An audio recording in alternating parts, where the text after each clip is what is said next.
to the open side. Karim Bete. Up the ball here to Samu, who's quick. Pete Samu looking for Karim Bete. Back to Samu. Oh, that is wonderful. That is wild. That is amazing from the Wallabies. Hello and welcome to Pick and Drive Rugby, where the People's Podcast, providing a platform for rugby lovers to come together and support the game that's played in heaven. I'm your host, Ando. With me is Mitch and Lockie, and tonight we will be covering a Super Rugby Pacific, Tri-Nations and Rugby Championship trivia section, going through the all abroad for some of the action happening overseas before we briefly touch on what was a pretty disappointing round of Super Rugby Pacific for round 14. Lockie, let's start with you. How you been? How's your week, mate? It's been good. Been very busy. We've had our junior rugby running around all week, which has been nice for the school team that I'm coaching. My boys went down 50 points to 5, but they're against the top team and scoring a try was a huge deal. So very proud of them. And we've got 2 more weeks to go in the comp. And of course, repping Moana Pacifica. They need a bit of love this week. Very nice. They definitely do. A devastating last-minute loss for them, but we'll get to that in due time. Mitch, how's your week been, mate? Pretty busy on a work front? Yeah, pretty busy with work. Managed to squeeze a little bit of rugby in there, so that it can't be too bad if I've watched a few games of rugby over the weekend. So keen to chat tonight and dive into some trivia too. So that'll be a good bit of fun. Brilliant. Well, dear listeners, because we love you so very, very much, we actually released a special interview midweek. I think it was on Thursday, with Jilly Collins, the general manager of women's rugby at Rugby Australia. Now, obviously, I conducted the interview, so I won't talk it up too much. But Mitch, have you had a chance to listen to it, and what were some of the kind of thoughts or takeaways from that so far? Yeah, it's a really great interview, and I would definitely encourage everyone who hasn't yet had a chance to go back and listen to it to definitely get it into your podcast feed. Jilly was a great guest and was really open with some of her responses. Just really just willing to chat all things women's rugby, all things Rugby Australia, the plans that's coming up in the future. As a rugby fan and as a women's rugby fan particularly, it's really exciting to listen to that and hear what the plans are and what's coming and what's kind of being worked on behind the scenes. And she definitely didn't shy away from some of the tougher questions that Ando threw at her. So great interview. Definitely get in there and give it a listen. Thanks, mate. Yeah, she was really willing for me to just be pretty direct with some of the questions that I'd asked. And a few weeks ago, I had written, we didn't actually air this, but I'd written a proper rant about my thoughts and experiences at the Waratahs semi-final out at Concord Oval. And I actually attached that to the bottom of the run sheet that I sent to her. And so she was well aware that I had pretty strong opinions about the match day experience, but she was so gracious and willing to talk through what needed to be improved and to take on feedback. Lockie, Jilly Collins, she's an absolute legend of RA, and I thought it was a great opportunity just to hear from somebody who really knows what's going on. Oh, Jilly's got fantastic experience. You would have heard all about it as well. Her experience overseas with the Welsh in our rival code as well. There are a few people who get to the women's game like Jilly, and I'm really glad that she's happy to jump on here as well, because at the end of the day, RA is ultimately responsible to its spectators as well as its players, and it's about making that product as the best it can be. So getting Jilly on and having her open up is an awesome opportunity. So I'm keen to get my ears around that one too.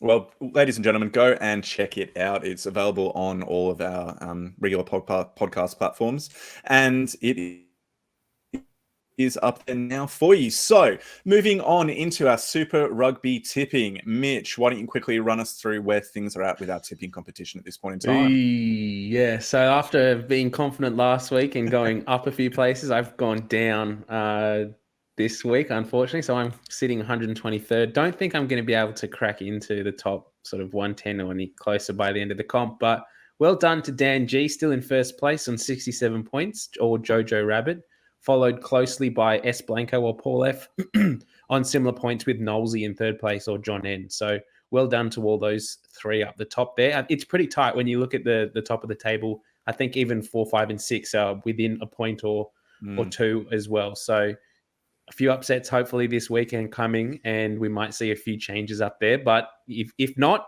Dan G or Jojo Rabbit has his name on the shield for 2023. Let's see if he can hold it off. Let's see how that one pans out. All right. As always, we have 2 simple calls to action. Number 1, join our Discord channel to be a part of the best Australian rugby community going around. The link is on any of our social media profiles. And lastly, please consider going to ko-fi.com/pick-and-drive-rugby and supporting us with a one-off or a monthly payment. We do this for love, not money, but every little bit counts. So with that now done, let's move on to our next section, which is a trivia on the Tri Nations of Rugby Championship. Let's go.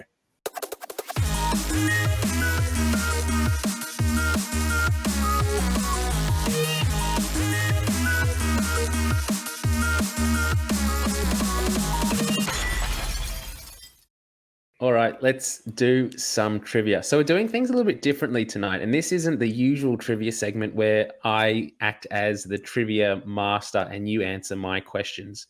What we're doing tonight is a trivia, a 10 question trivia that's on the World Rugby website that I found. So the theme for this set of trivia is the Rugby Championship / the Tri Nations, and we can only answer one of these selection. So if you are following along on YouTube, you can see the questions up on the screen. If not, we'll read out for you, and we decide as a group which one we want to lock in. And at the very end, it will tell us how many out of 10 we got right. So let's dive in. Okay. And question 1 of 10: in what year was the first Tri Nations match contested? So we've got A, 1994, B, 1995, C, 1996, or D, 1997. What do we think? I'm pretty confident I know this one, so I'm going to go to Lockie. What do you reckon, mate? I'm going to throw you in a deep end. Oh, I wasn't sure if it was a hands-up situation. Then I remembered it's a podcast. I'm going to say, I think it's 96. I'm pretty sure they kicked off after the Saffers won the World Cup. Yep, well done. All right, so 96. we're locking in 96. Yep. Let's see how that goes. Question 2: who scored the first points in the history of the tournament? So A, we've got Andrew Mertens. God. B, Zinzan Brook. C, Matt Burke. Or D, Michael Jones. Part of me just wants it to be Mertz because I love that he's such like a humble guy and such a chilled out bloke, but has so many accolades.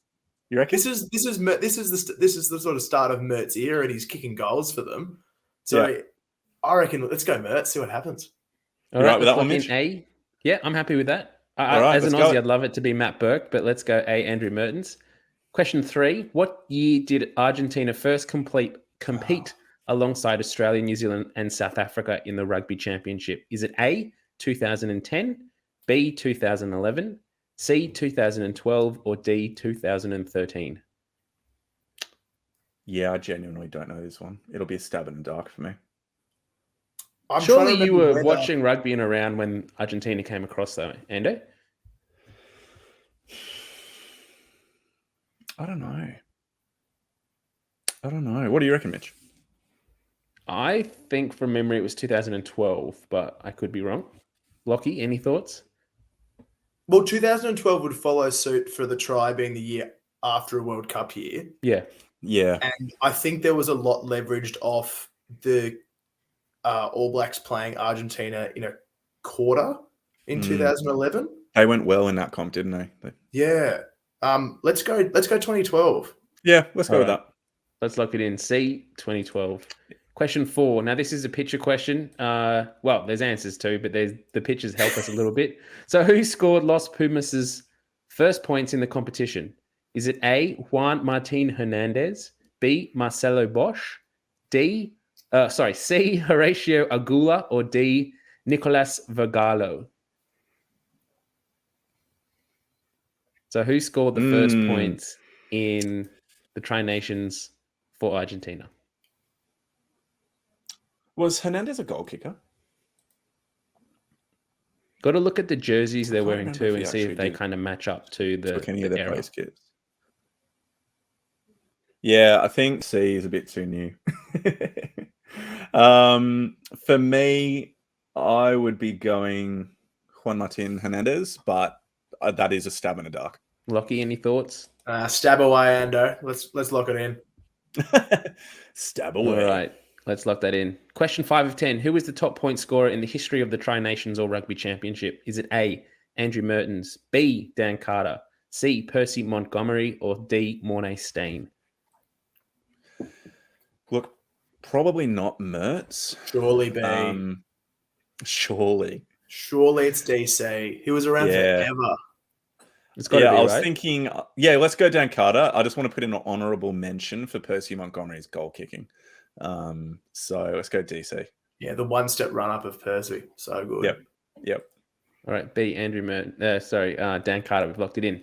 Question 6. Only one player has scored more than 20 tries in the history of the Tri-Nations or Rugby Championship. Who was it? A. Ben Smith, B. Brian Habana, C. Richie McCaw, or D. Adam Ashley Cooper? Yeah, okay. So this is like just take out Richie McCaw. Definitely not him. He surely scored more tries, right? More than 20 tries? Yeah, sure. All from an offside position? From the side, yeah. Entering in from the side. Never on the pitch to begin with. Oh, God. I mean, part of me just wants to say Cooper's Ben not a Smith. bad shout. Yeah, I Ashley. I want it to be AAC. I feel like it might be Habana, purely for how long we're all for. going different ones. I'm saying Ben Smith. Mitch is going. Mitch, let's go with yours, okay? Because we've taken us with a few stabs. You go with Brian Habana. He's been I reckon just purely on how long he played for the Springboks. Okay. How many games he would have played for them. All right, question 7. How many matches have New Zealand lost since the Tri-Nations became the Rugby Championship? So since it switched from Tri-Nations to Rugby Championships, how many have they lost? A, none, B, 1, C, 3, or D, 4? It's 4. Yeah, we've beaten them in like at least once or twice, and so would South Africa. And Argentina beat them once. Yeah, so it has to be the largest number, so 4. It has to be 4. Let's see. Question 8. How many Tri-Nations Rugby Championship titles have the All Blacks won? Who cares? A, 14, B, 15, C, 16, or D, 17? Surely by the previous logic, we just go with the highest one, right? 1996 to 2022. So that's for 28 years. That's like, 20. So if you think South Africa has won a few, we've won a few. You'd probably be looking at like 15, 16 or something like that. We've won at least 2 because we won 2011, 2015. Yep. And then South Africa, why don't we go like 16? C, 16. Lock it in, Eddie. 16. Yeah, it's always C. Question 9. Which team won the Rugby Championship in 2019? A, South Africa, B, New Zealand, C, Australia, or D, Argentina? Oh, shit. 2019. That's the Rugby World Cup year. Did the Saffers win on their way through to getting billed? I think they did. Yeah, I think they did. I think they did because there's a photo of them lined up after the World Cup with like not the Bledisloe, but the Rugby Champs Trophy, the World Cup, all of the different cups from around the world. So, all right, South Africa. Last one. Who finished as the tournament's top point scorer? So for that year, 2019, Beauden Barrett, Christian Liliafano, Andre Pollard, or Nicolas Sanchez? God. Sanchez. Go Sanchez. You reckon? Plot twisted Sanchez. Metronomic kicker. All right. We get 8 out of 10. Oh, that's good. All right, let's see how we went. So we got question 2 wrong. Who scored the first points? Michael Jones. We said Andrew Mertens. And last one, it was Andre Pollard. We said Nicolas Sanchez. Dude, we did really well. Yeah. Wow. Really well. I got right with Juan Martin Hernandez. How good. Well done, team. That was fun. That's a very good knock. Yeah, I'll take that. All right. So, ladies and gentlemen listening along, if you beat us, please let us know. But either way, I'm pretty stoked with 8 out of 10 for that. That's a band 5 response. Distinction right there. That qualifies us for hosting a rugby podcast. Yeah, it took 3 of us to get there, and we just got lucky with a few stabs, but that's okay. Well, at this point, let's head into the All Abroad section. Lockie, mate, it's over to you.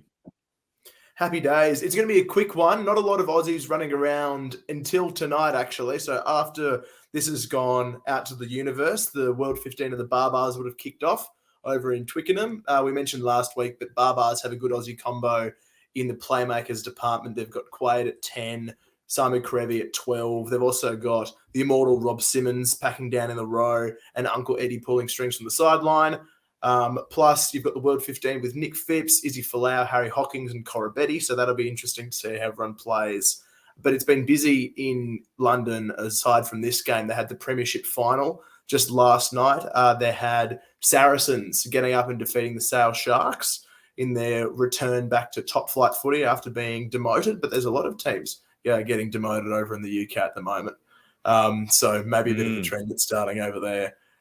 In the URC, Munster took an away win over the Stormers in Cape Town. They came from behind to win 19-14, which is fantastic to see. I love an away winner in a final like that. And Munster won all their knockout games away from home. So massive shout out to them. Congrats to those boys. Massive. And in the Premier That's 15s, huge. it was a massive result for them. And the 30 or so red-clad Irishmen and Irishwomen who were in the crowd were going off chops in Cape Town, which was amazing to see.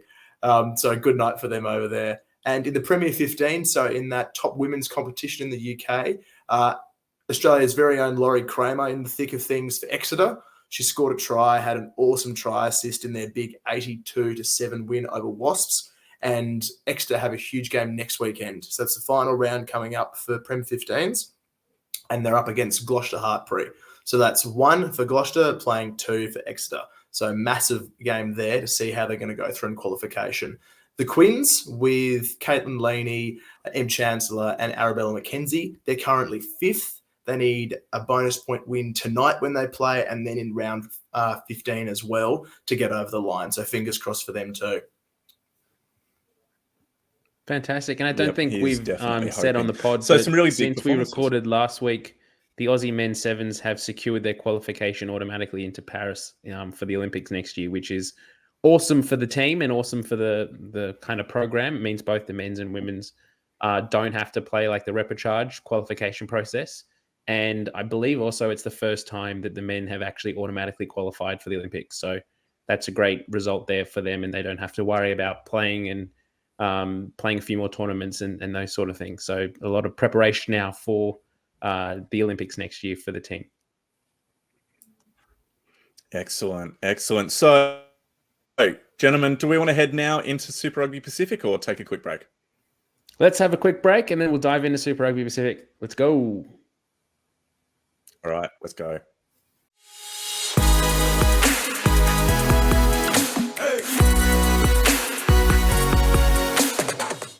All right, we move now into the Super Rugby Pacific Round 14 results. And to be honest, it kind of sucked. There wasn't much positive results here for Australian teams unless you are a Rebels fan. And they deservedly, with their 52-14 win over the Force, are our match of the round this week. So we won't touch on them anymore until later on within our section or segment.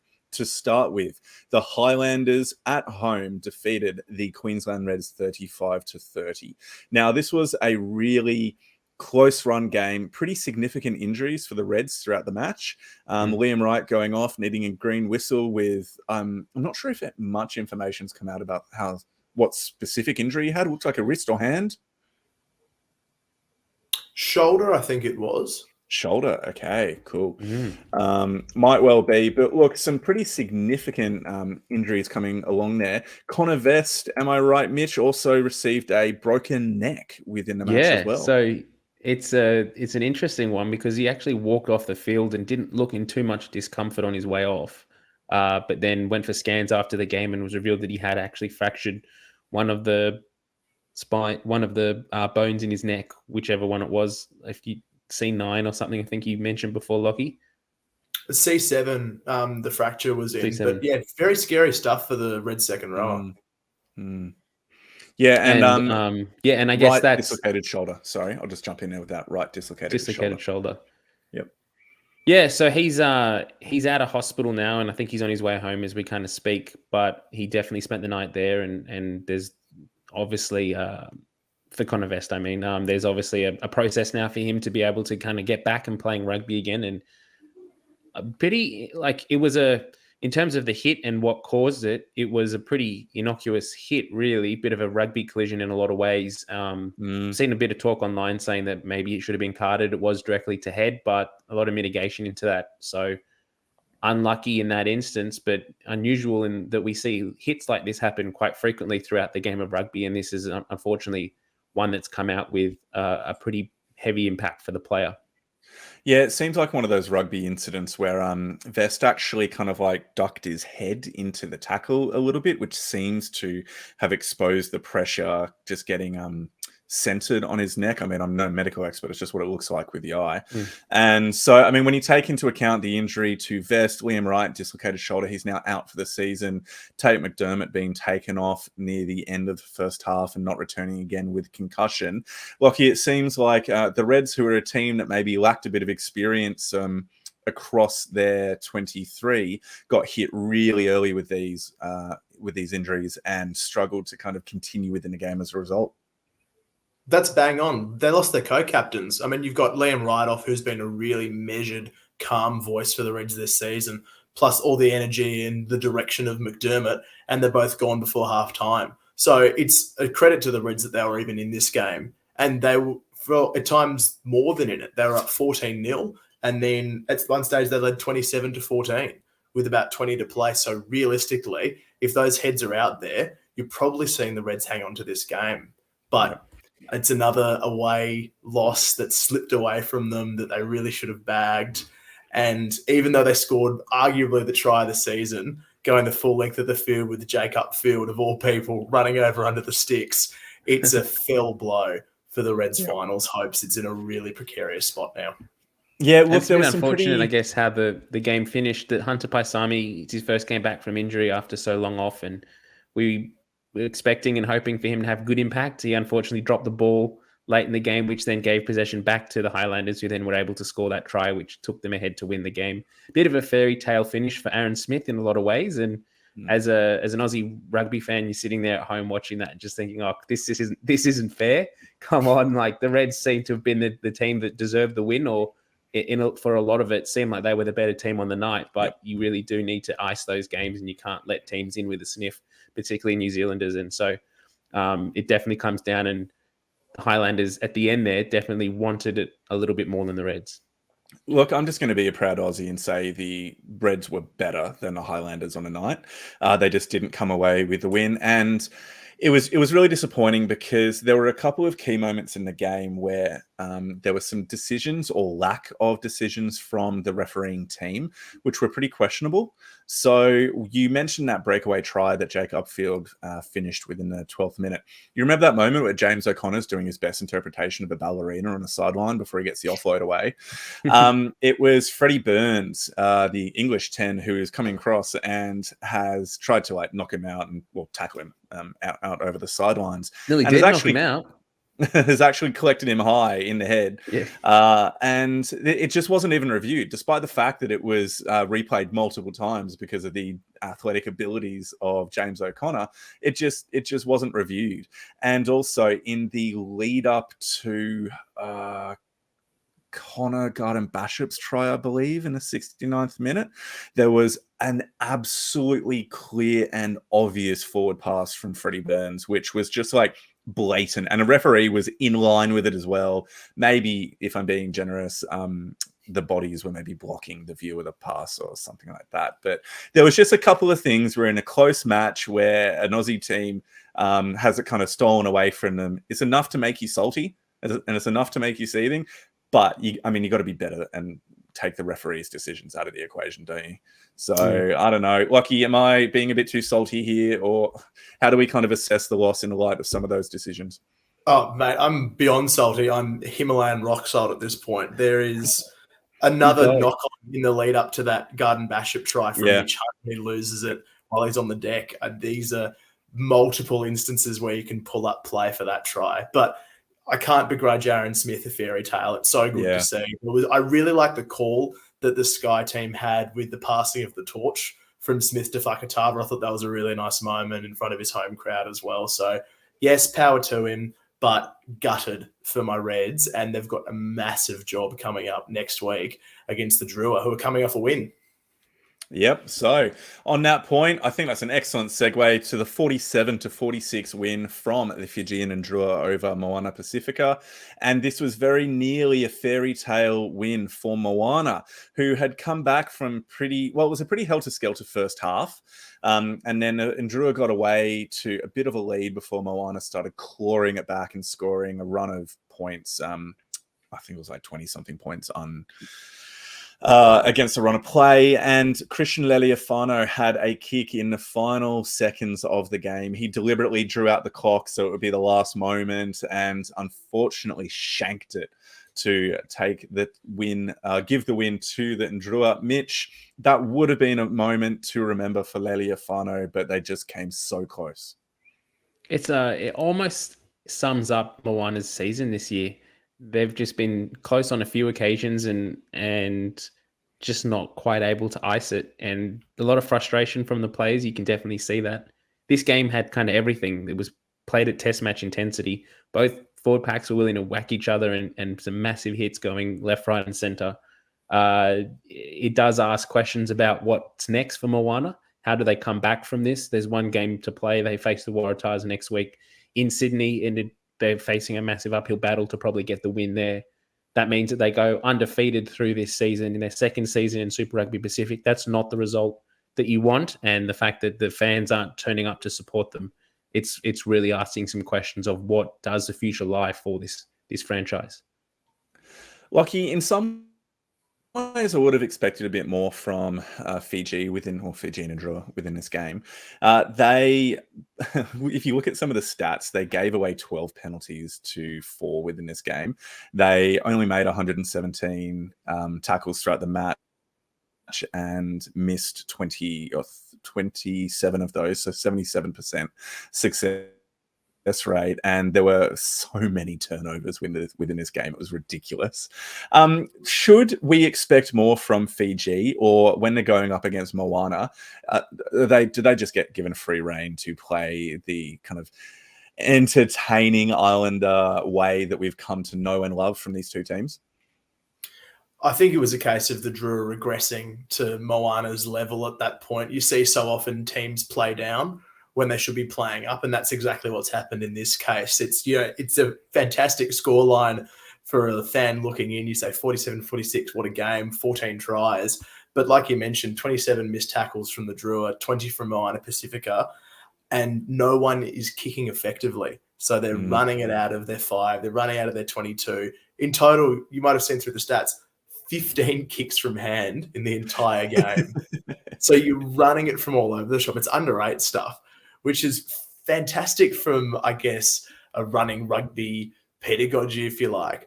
But in reality, this is how the Drua are going to effectively drive into finals. If they want to make a maiden finals campaign, if they want to beat the Reds and secure that spot, they can't afford to play that helter-skelter style. So I think you're seeing a team that's got away with one against Moana, and they'll know that. A massive weekend in Fiji to see who goes out, because really it's almost a quarter final at this point. Yep.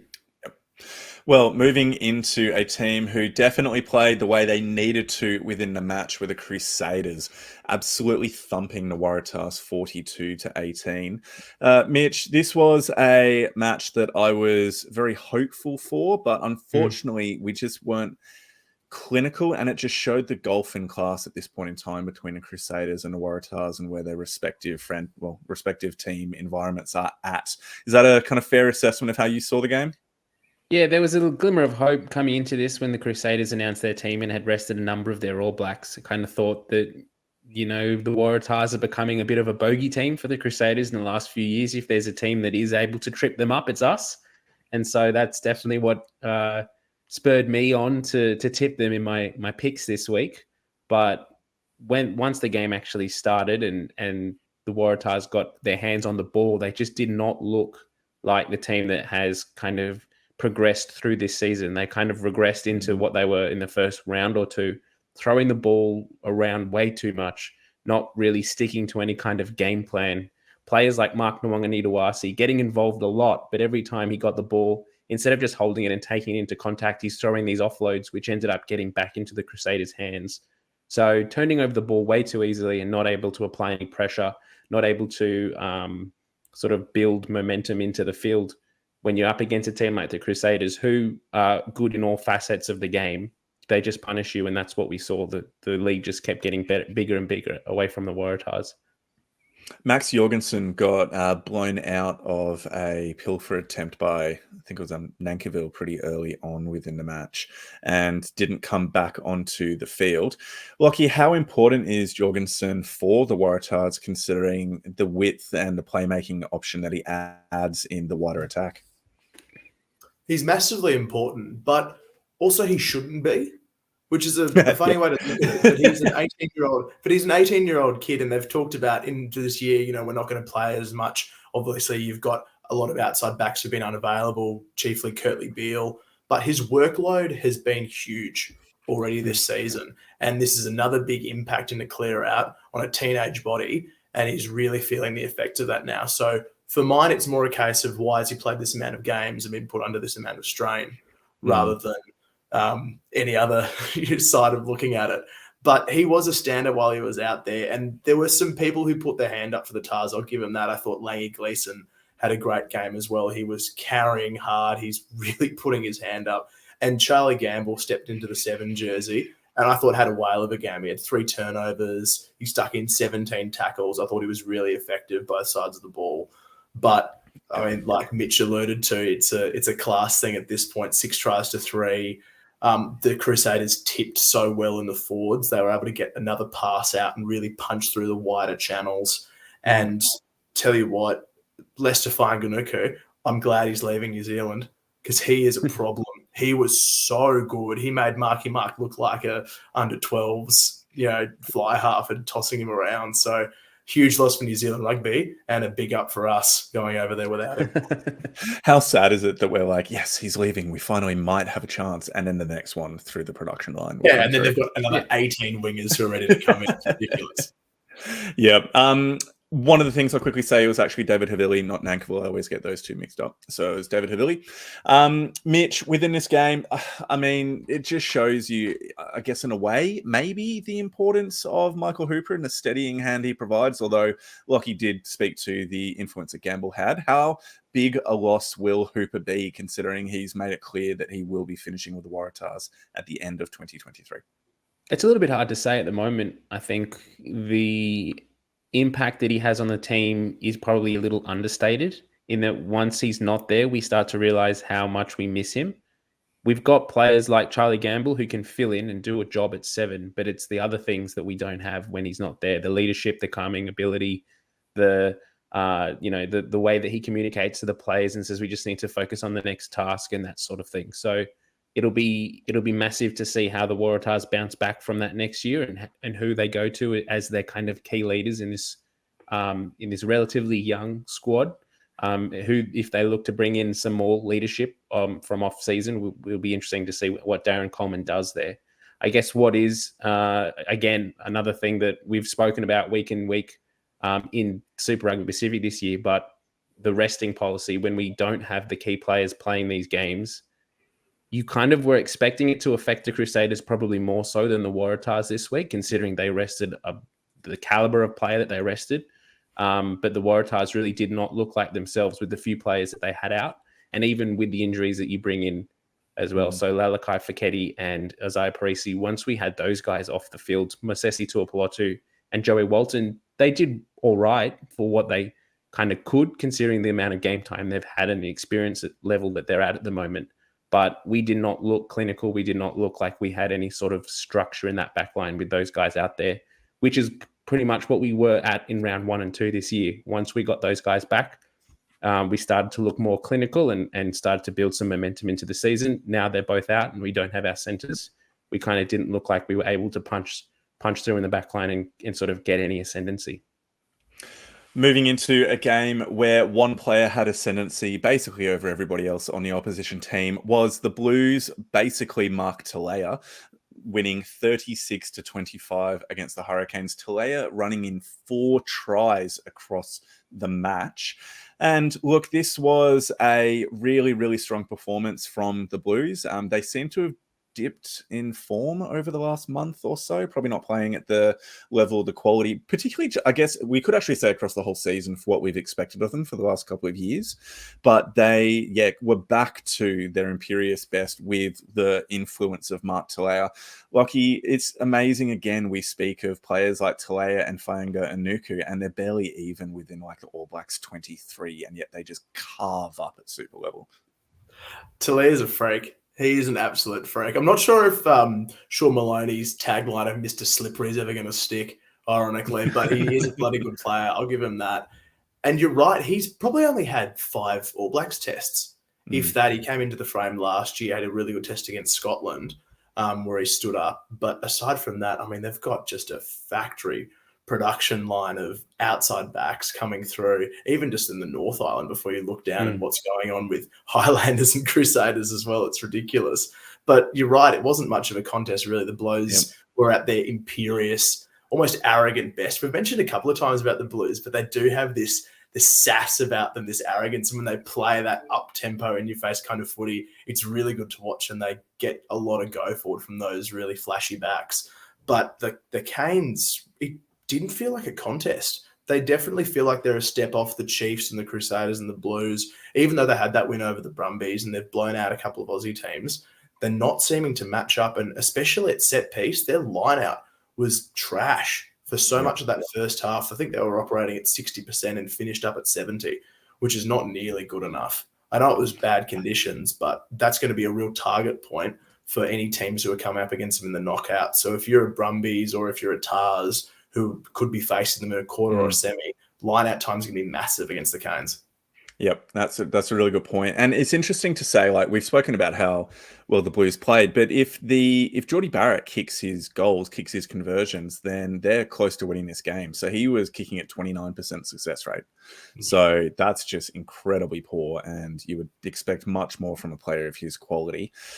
But talking about players of quality who did not perform, let's move now to the Brumbies with their 21-31 defeat against the Chiefs at home. Now, Mitch, this was a game which I was incredibly disappointed by. What were your feelings as the match concluded? I think you summed it up perfectly on our Discord channel this week when describing the attack from the Brumbies. Do you remember what you said? No, I don't. You don't remember?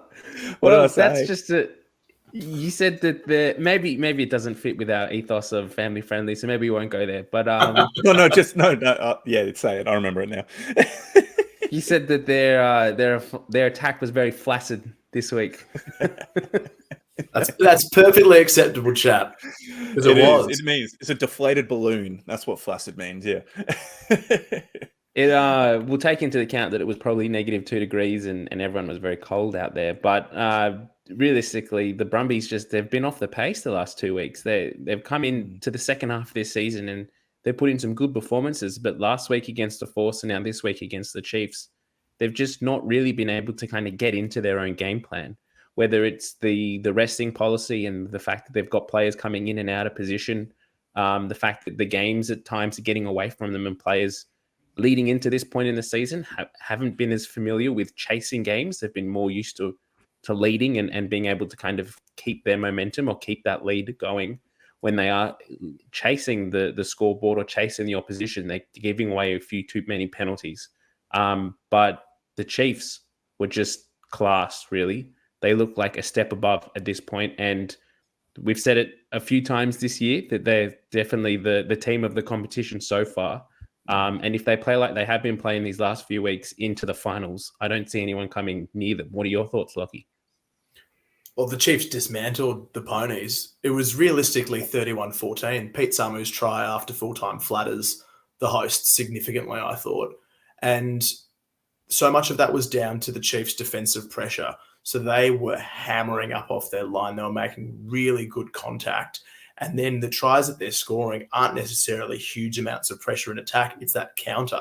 It's that live wire from the back. They've got such good turnaround when it comes to getting in position to affect play off counter attack. And realistically, the Brumbies shot themselves in the foot with those pushed passes. I think I counted 3 of those tries were all push passes. You had the Cortez Ratimer intercept which was Connell McInerney trying to throw a no-look pass in his own half. You've got the Stevenson try, which was offload error from a kick contest, and then Hooper, sorry, this wasn't a try opportunity for the Chiefs, but Tom Hooper pushing through the line and then chucking it straight into Luke Reimer's forehead, in a key point in the game. I mean, those are 3 push passes. Yeah, But it's costed, exactly. And that's not like the Brumbies. The Brumbies have been known to be and have shown this season to be a really clinical and really patient side. And they weren't patient against the Chiefs. So is that down to the Brumbies being rattled from the Force game or getting towards the pointy end? Or is that the Chiefs being able to put them under immense pressure? Ando, what do you reckon?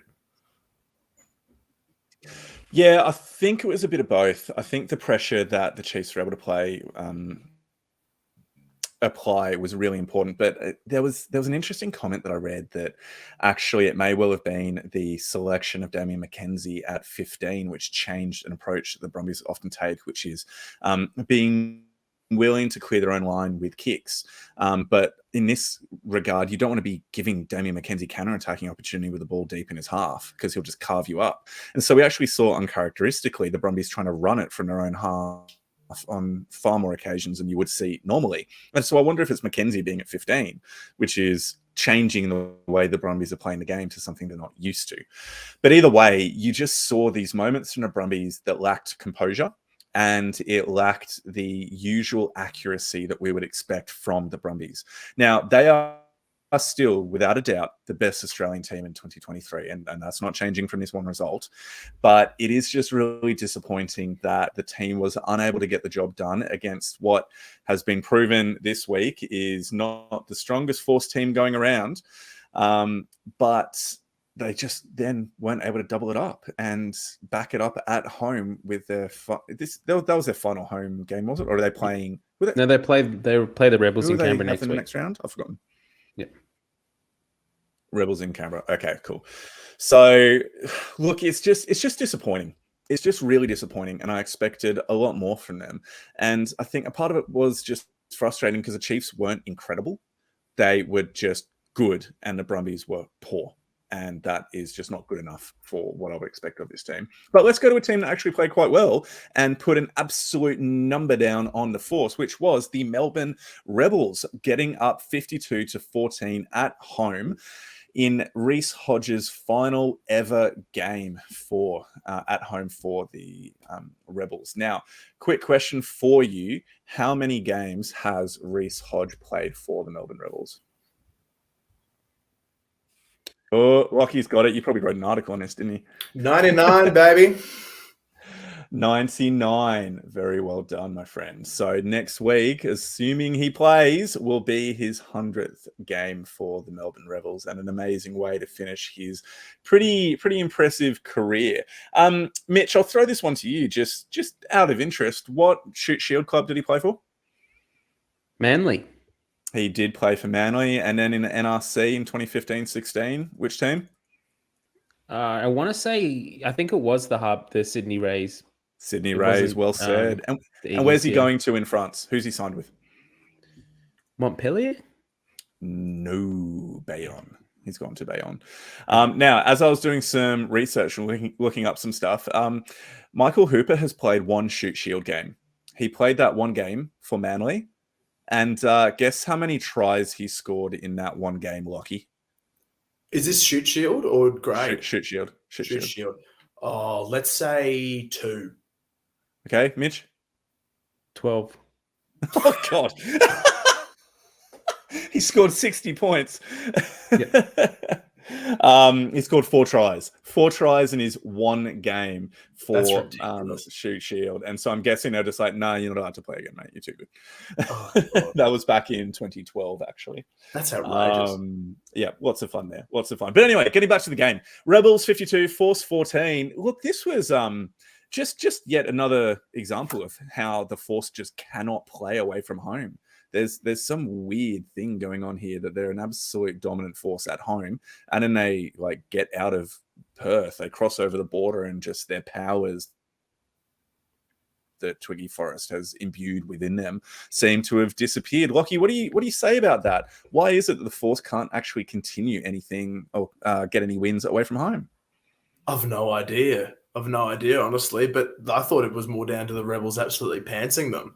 That's the kind of footy that we've sort of started to love and expect from the Rebels after so many games where it's fallen by the wayside in the second half. They flipped that script and absolutely pumped them. It was brutal. It was brutal at times. How did it end up?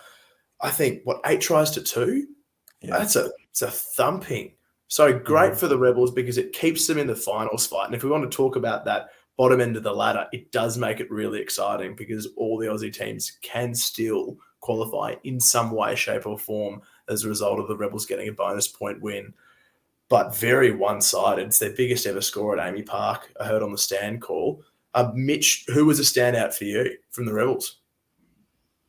I think Reece Hodge actually was pretty good this week. Yeah, he was. One thing I wanted to say before we sort of dive into the game itself, but if I was part of the Force or if I was Twiggy Forrest, I'd be putting in a formal complaint to Super Rugby Pacific or the board and saying we will no longer play any games at Amy Park for the foreseeable future. This is the second time this year that they've conceded 50 points, the Western Force. The last game they played there was, if I remember correctly, Super Round against the Queensland Reds where they got pumped as well. So not a happy hunting ground for the Western Force, but enough of that and back into the game. Yeah, I thought Reece Hodge at times had good impacts. Carter Gordon, again, coming back from injury. We saw last week that without him, they look like a different team. So it was great to have him back steering the ship. And I think, again, he's putting in a name for himself as being one of the top fly halves in Australian rugby at the moment.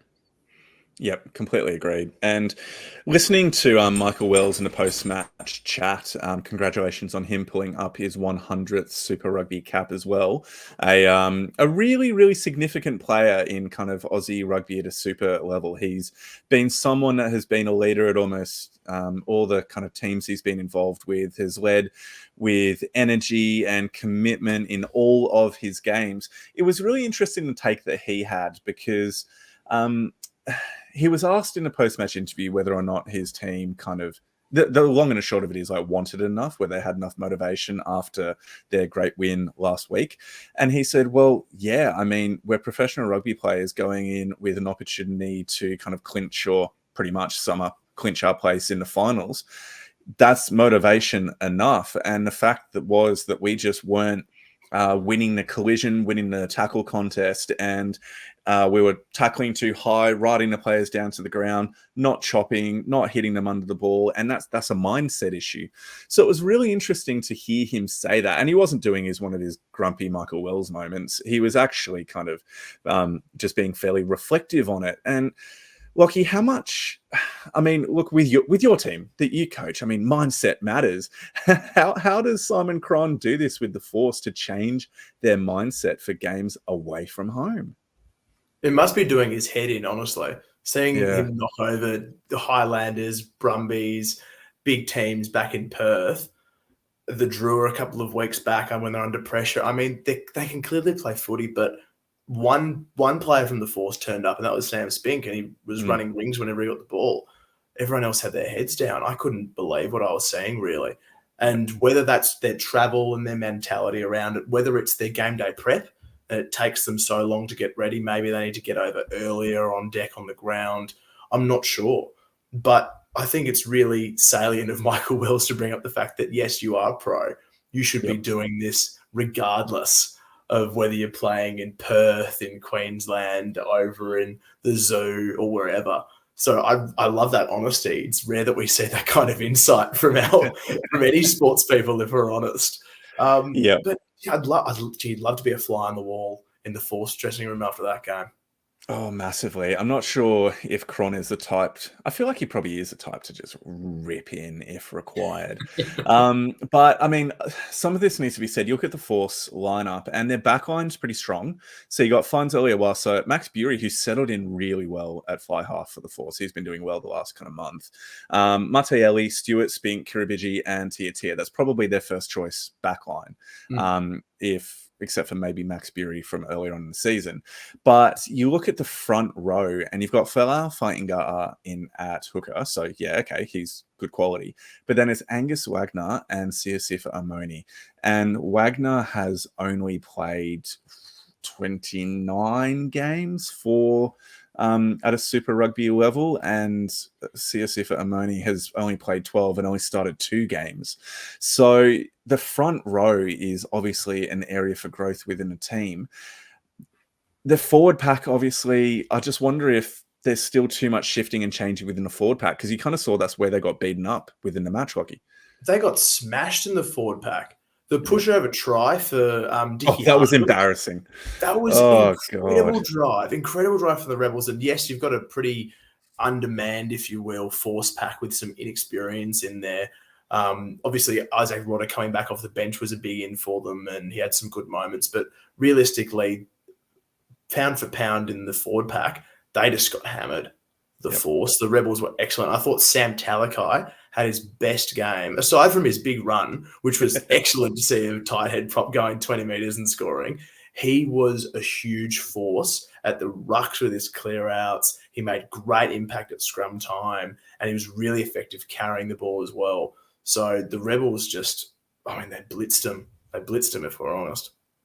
Yep, 100%. So, Mitch, any of your takeaways from this game in terms of the quality of Rebels' performance or the reasons why the Force didn't match that quality?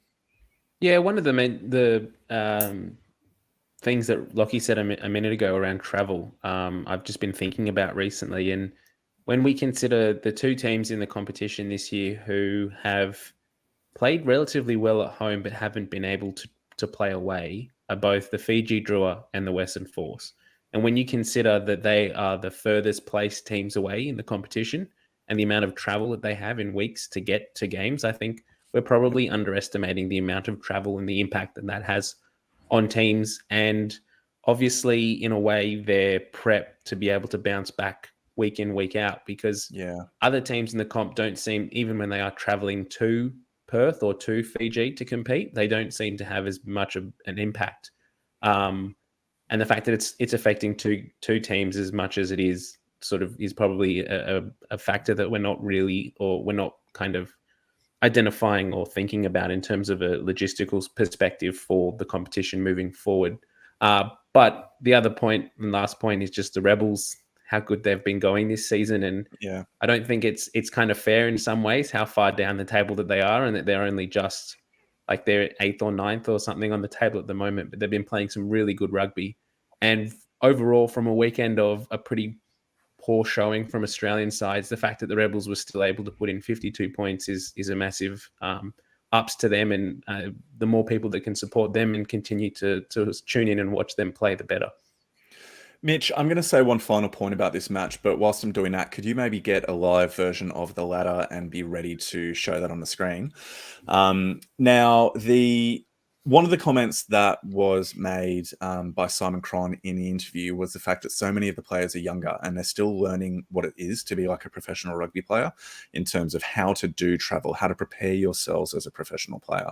And so I wonder if, Mitch, your comment from earlier about the impact of travel upon the Force also ties into what I was saying about kind of the age of some of their front row, the fact that they do have a lot of youth within their team who are still coming to terms with the professional requirements of rugby. And it kind of fits together. It'd be great to do a second chat with Simon Cron at the end of the season and to just get his kind of unpacking of where the team are at now at the end of the season based upon what he said they were working on. But what I'd love to do now is move to a image of the ladder. And so there's always a bit of argument about the top 8 within a 12-team competition going through into the finals. But Lockie, what it does mean is that going into the final week of rugby, we have all but one team capable of making the playoffs. I've got to admit, it makes it exciting. I'm a huge skeptic of the top 8 system. I'd love to see a top 6 or a super 6, call it whatever, tweak it around. You can split the competition in half. I think that's the most equitable way to do it. But it does tickle me to see that we've still got the Reds, we've still got the Force, we've still got the Rebels and the Drua all in with a shot. Bugger the Highlanders. They're over here in my brain. Seeing Kick them those out. 4 teams all in with a crack. Yeah, kick out the Highlanders.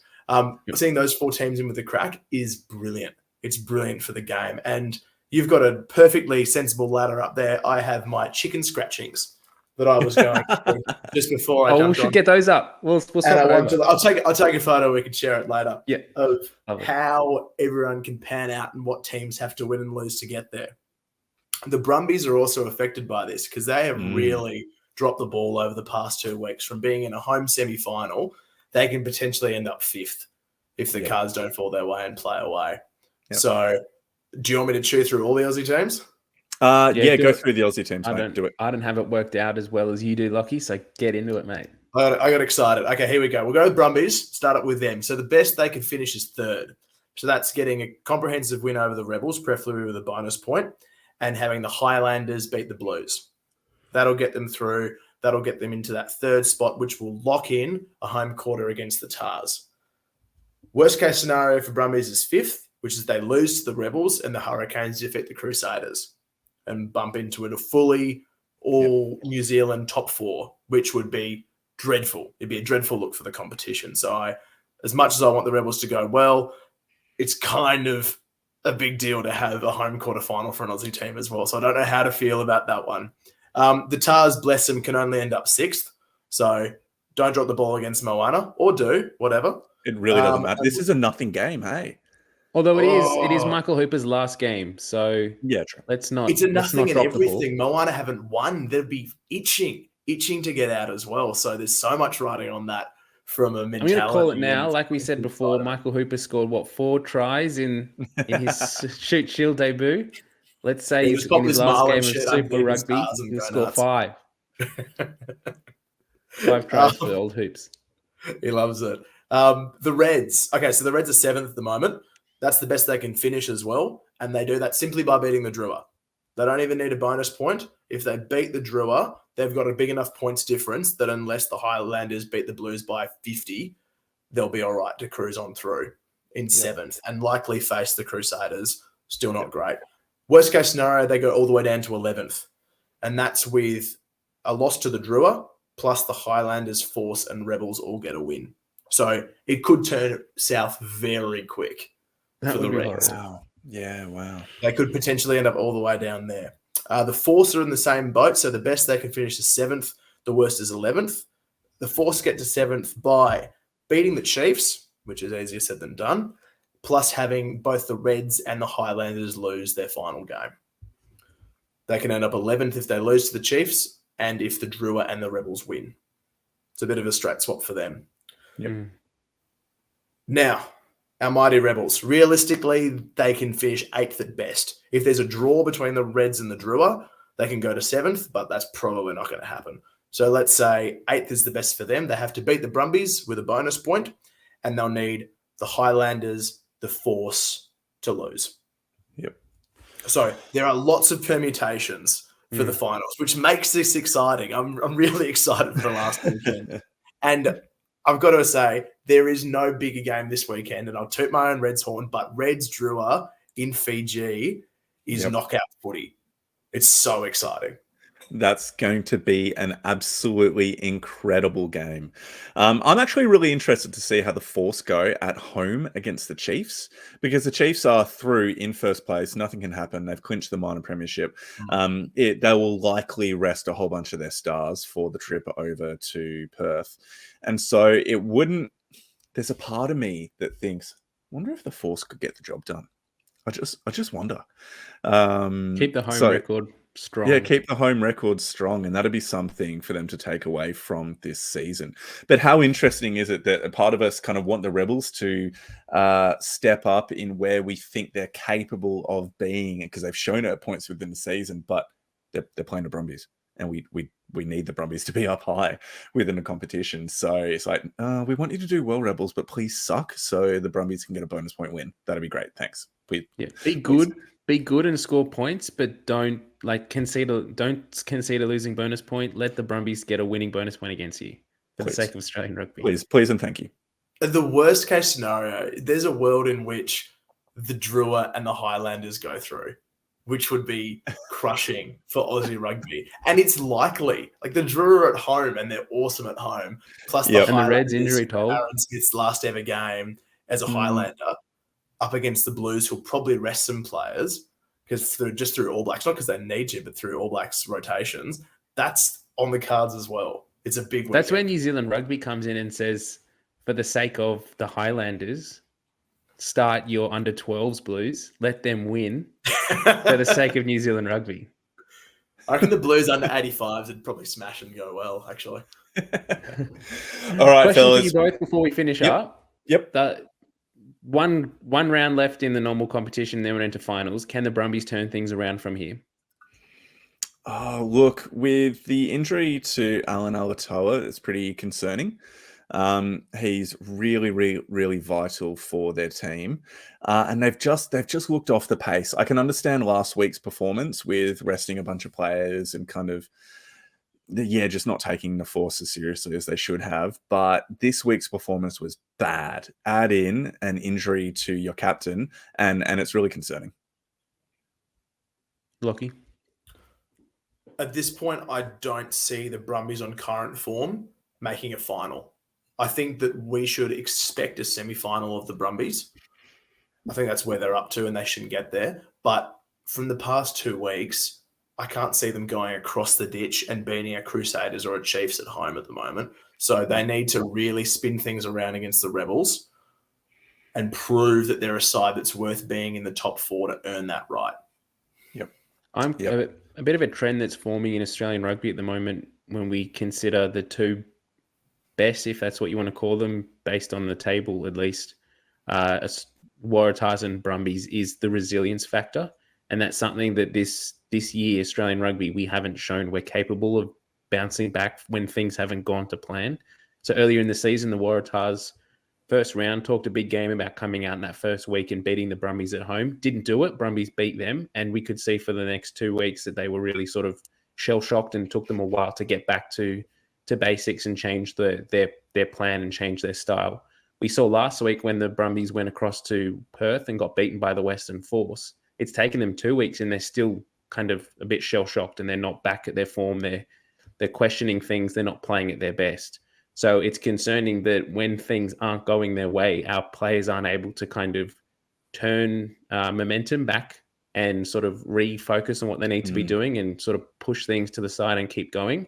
The fact that the Brumbies now have lost these last 2 games really puts their season in jeopardy. They were not planning to lose last week to the Force. That's definitely something that they didn't expect in the table, and they would have been expecting to finish the table in the top 2 or at least the top 4. Get that home quarterfinal, potentially a home semi-final. And the fact that now they're, as we just spoke about, they're potentially looking at finishing without even being in the top 4. That's something that the players are starting to feel that pressure. They're starting to feel disappointed and they're not performing well. And Eddie Jones, I can imagine, is sitting at home or sitting in Sydney or wherever he is. He's currently in England coaching the Barbarians, but he would not be happy with the fact that we're not being able to be resilient and get our sort of seasons back on track. So that's concerning going into the World Cup in a few months. But let's hope that when the players come together and do have the leadership of Michael Hooper, James Slipper and Alan Alatoa all together, that we are able to put in a better performance against the Kiwis. Well, on that slightly positive note of despair, why don't we finish the pod there? Because it basically is a reflection of kind of where we're feeling after this round of Super Rugby Pacific. But either way, rugby is an amazing game, and let's make sure we get out there and support all of our teams in the final round of Super Rugby Pacific. Quick shout out. Please remember, it is Michael Hooper's final game of rugby for the New South Wales Waratahs and likely within Australian rugby. So if you can, get out to Allianz Stadium on Saturday night. It's going to be a fantastic match. And best of luck to all the Aussie teams. May the Highlanders lose and drop out of the top 8. 250 double passes for, I believe, free. So if you are wanting to come along and take advantage of this opportunity, 2 double passes or a double pass, 2 people can get into the game for free. Don't let that get wasted. Make sure you're there cheering on for Hooper, cheering on the Waratahs. And that's what they should be doing every week for Tabar, just and quietly. not Moana. And cheer on Moana a little bit. Just a little bit. Not Just a Moana. little bit. Just a little bit. Just a little bit. Couple of good tries. Anyway, let's leave it there. Ladies and gentlemen, thank you so much. Have a wonderful week. And we'll see you next week. Bye.